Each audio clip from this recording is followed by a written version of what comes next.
Hello. Can you hear me? Is it on? Okay. I feel so underdressed. He looks so snappy.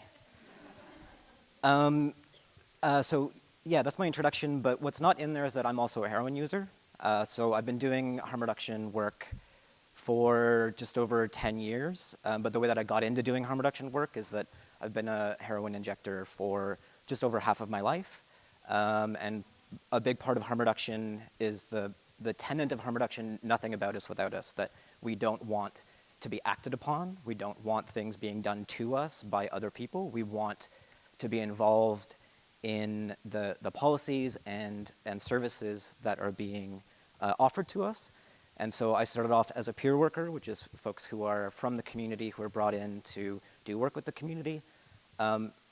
Because in our programs, we tend to work with folks who are homeless or living under bridges, things like that. It's often people are using it in places that are not accessible to lots of other folks. And so hiring people from that community makes sense because they can walk in those places in greater safety. They can walk in those places and feel comfortable, and they can walk up, and then people can have you approach them and know that there isn't stigma, there isn't judgment, because you're in the same boat or have been there or whatever. And I mean, Nicole mentioned the stigma. I mean, the stigma and discrimination against drug users is so large. The fear of facing that is so huge that people will hide from the healthcare system. They'll hide from, police. They'll hide from paramedics sometimes. And so sometimes it's peer workers, people who we hire from this community, who are the only people that folks will feel comfortable working with. And that's what has made Moss Park successful. So I think what I'm going to say is maybe a little bit different, because I'm going to be clear, we're not in an opiate crisis. Opioids are not some special, separate, dangerous class of drugs that make them particularly difficult. This is an overdose crisis. This is a drug poisoning crisis, and this is a drug policy crisis. This didn't start with fentanyl, and it didn't start with opioids. Before we had fentanyl, we had levamisole that was being put in cocaine, that was making people's ears and noses rot off. And the thing that's been difficult about, or different about fentanyl is that the death toll has been higher, but there's always been a great health toll among other poisonings. Before levamisole, there was DOM and other drugs that were being sold as ecstasy that caused a number of deaths. So while we haven't seen a death rate on this scale before, this idea of a drug poisoning crisis is not new, and it's not particular to opioids. The other thing is that we will have this after fentanyl. So we've actually moved on from fentanyl, so most of what we're finding now is fentanyl analogs, like carfentanil or fluorofentanyl, which are stronger than fentanyl, so easier to transport. So people keep talking about fentanyl, it's like, well, we've moved on from fentanyl, and we'll move on to something else after that if we don't end the drug war. This isn't going to end with fentanyl. The other thing that's happened is, as it's become this talk about an opioid crisis, is that two separate issues have been sort of mashed together. Opioid prescribing and the overdose rates. And the two are separate. They are not connected. The fentanyl that is driving the death rate is not diverted pharmaceutical fentanyl. It's not patches that people are selling on the street. It's black market fentanyl that's being made in clandestine labs, mostly in China, and is being illegally imported into the country. And actually, the focus on prescribing practices has increased the overdose rates. We've seen a huge decrease in the number of opioid prescriptions in Ontario, and a huge increase in the number of people who were on opioids and have been kicked off their opioids by their doctor that's afraid of the College of Physicians and Surgeons of Ontario boogeyman, and so has kicked them off their prescription, and then those people have ended up moving on to illicit heroin, a product that they're unfamiliar with, and then are at an incredibly increased risk of overdose. I mean, I work at a health center, I work with doctors and nurses, and we have had people who have been kicked off their medication, and a week later, they have overdosed and died, and they've said, this is what's gonna happen. I'm not gonna stop using, but now you've taken away the safe supply that I had, and now all I have to rely on is the unsafe street supply. And I don't really know enough about it because I've been on this prescription for years, and I'm afraid I'm gonna die. And then that's what happens. And again, that's another reason why we opened Moss Park. The National Institute on Drug Abuse in the United States, I'm not a big fan of them, but they have a lot of stats. They say only 8 to 12% of people with an opioid prescription develop opioid use disorder. So it's not actually that large a percentage.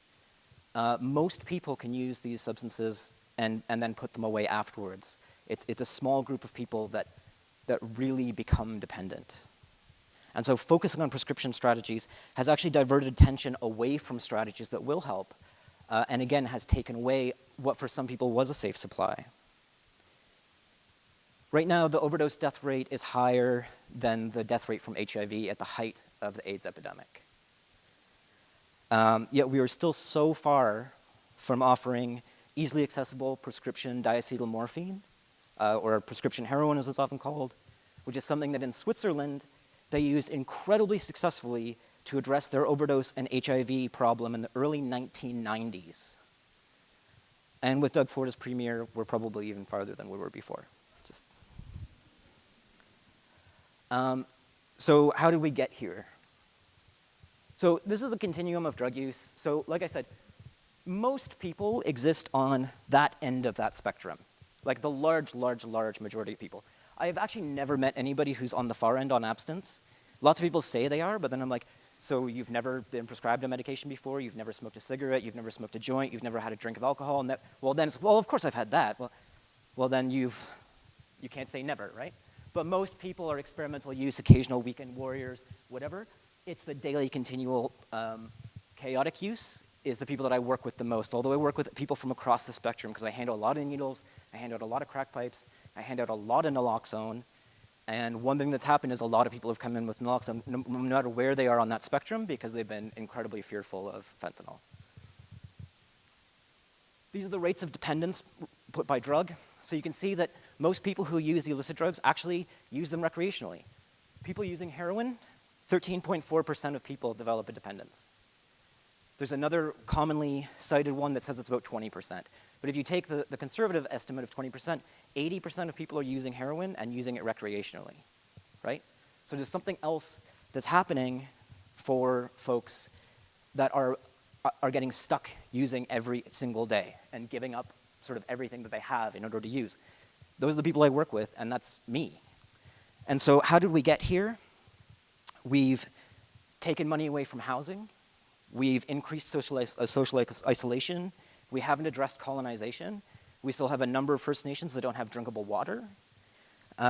We aren't doing anything to address trauma and oppression and all of these other social problems that really drive the fear and the hurt that leads people to self-medicate.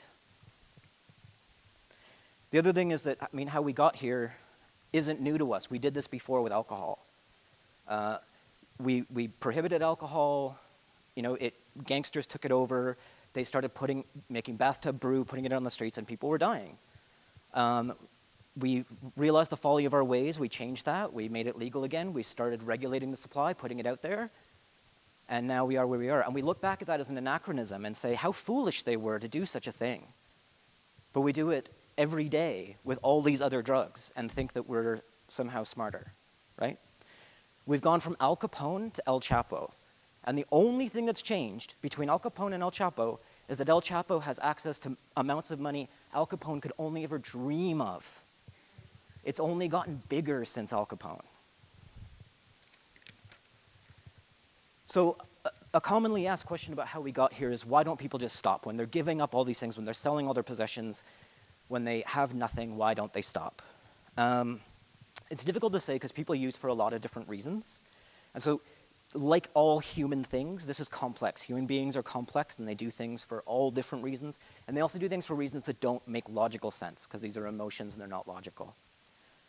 But extreme dependent use, like that extreme end of the spectrum, often is connected to certain things. It's often connected to adverse experiences in life.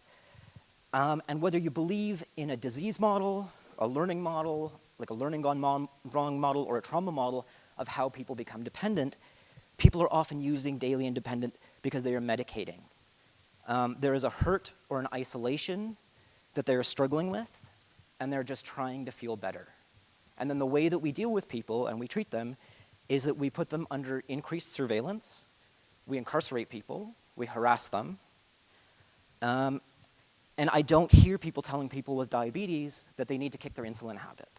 That, yeah, you have all these things in your life, but it's really too bad you're stuck dependent on this drug. But when I tell people on methadone, people often say, well, at least you're not on this other stuff, but don't you want to get free of that stuff? And then I actually say, well, I'm not actually free of the other stuff. I use heroin all the time. But no, I don't.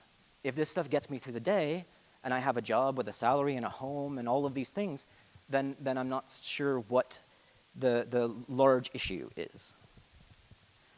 So if I were to use opiates to regulate or change my brain chemicals to medicate the things that I'm having a struggle with, that's treated incredibly differently than if I were to medicate that with Prozac or some other medication. The people that that I work with have lived through the very worst abuse, neglect, and isolation that people in Canada face. And for some of us, the idea of facing that unmedicated is just not realistic. And people will continue to use till they die because of how unrealistic facing the world unmedicated is.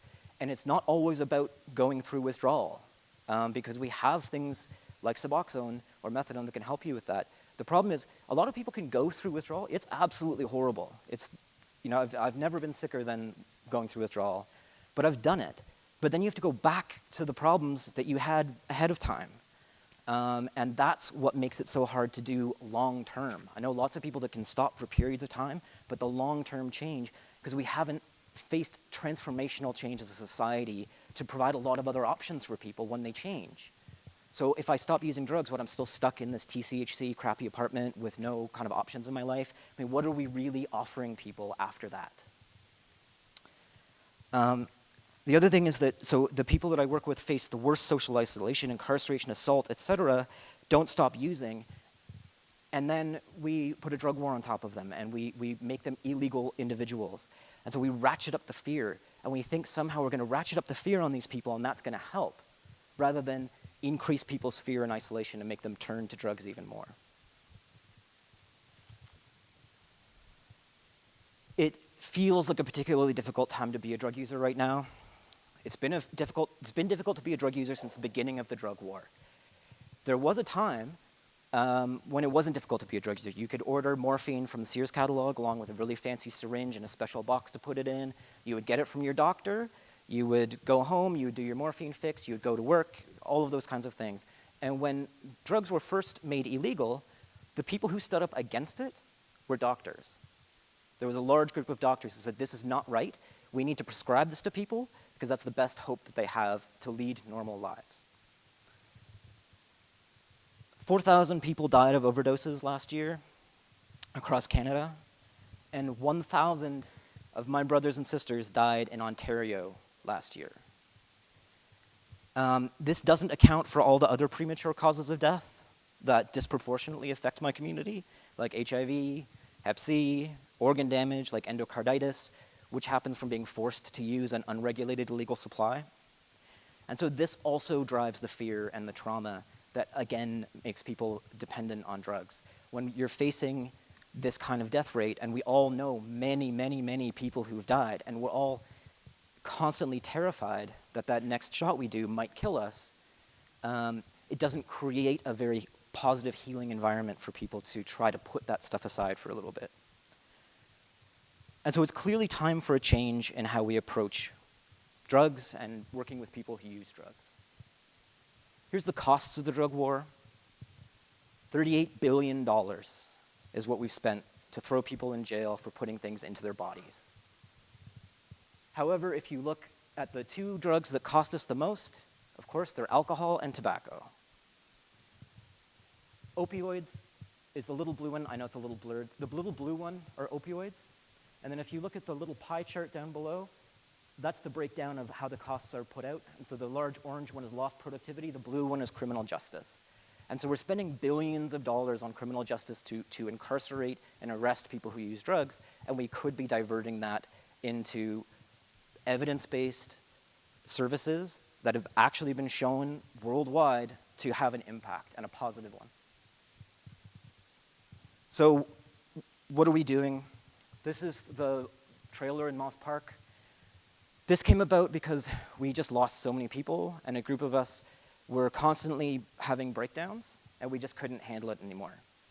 We were doing everything that we were allowed to do by our funders and by our agencies, and it wasn't making a difference. People were still dying in record numbers. And then one weekend happened where there was a sudden huge spike, and we just lost it. And we went to the mayor, and we said, we're opening in a park, we want you to help us. And he said, nope. He thought we were gonna kind of planning it. That was Thursday, we opened on Saturday. He then said, I had no idea that this was happening. He said, no, we told you we were gonna do this. And we opened this at a time when safe injection sites were supposed to open, but they hadn't been open yet. We were supposed to have 3, and they were being held off by the province. The province just wouldn't sign off. The federal exemption had come in March. In August, we opened this, and all that was waiting was for the province to tick the box saying, yep, we're okay with it. So we just said we couldn't wait anymore. We started off in a tiny little tent. We moved into a slightly bigger tent. We moved into a really horrible heated tent. And then we eventually, CUPE donated us a trailer. Fortunately, they were also the people that the city would call to remove the trailer. And they just said, no, we're not going to remove it. So,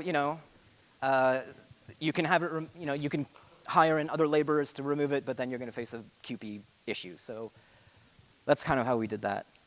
But one of the reasons why this has been so successful is that it was put up by a group of people who use drugs.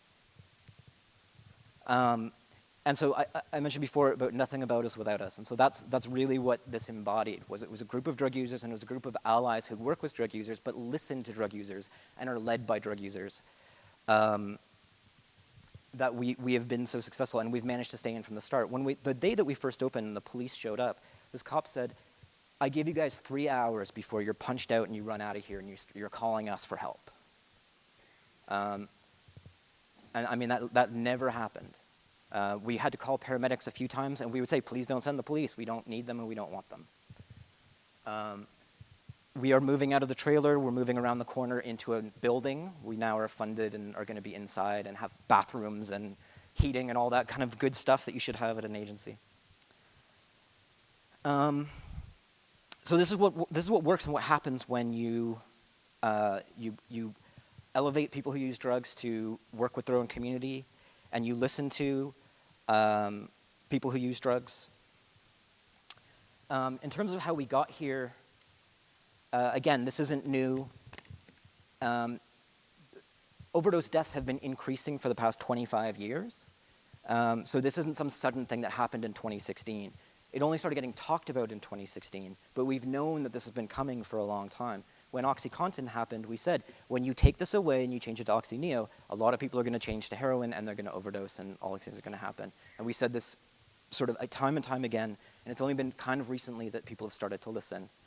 And so I think that we have, as horrible as this is, and as the toll has been too great, we have an opportunity now that people are actually paying attention and listening to have some monumental and transformational change. In terms of the fentanyl thing, again, what's different now than was before is that we have labs in China that will make any compound that you want, and you just order it on the internet. It's made it incredibly easy. Heroin is incredibly difficult to manufacture. You need fields and fields of poppies. You convert that into opium, then you turn that into morphine, you turn that into heroin. And then you need to move it through the world where it's illegal. It's incredibly difficult to do. It costs a lot of money. It's people that have access to hundreds of millions of dollars that move these products through the world. Fentanyl, you can make it in a lab in China and have it delivered to your door. And if you have it in small packages, Canada Customs won't even check the packages, right? So suddenly these people that are spending all this money moving heroin around the world are like, oh, I can move this tiny package of fentanyl instead and get the same amount of money on the street. So it's just capitalism at play, right? It's not necessarily that these are horrible, evil people. They're capitalists just like all the rest that are working within the system that they have. I'm against it. I think it's crappy, but that's going to continue to happen until we sort of change the way that things are. So where do we go from here? Oh, this is just stats from Moss Park. All the people that, we've had hundreds and hundreds of overdoses, not a single death. no single safe injection site has had a death. We've had thousands and thousands of overdoses, and everybody has survived. So where do we go from here? One thing is we need to understand that abstinence is one goal of many, and that can't be enforced upon people. The other thing is that one of the many reasons why people use drugs is for pleasure. And if we take the pleasure out of it,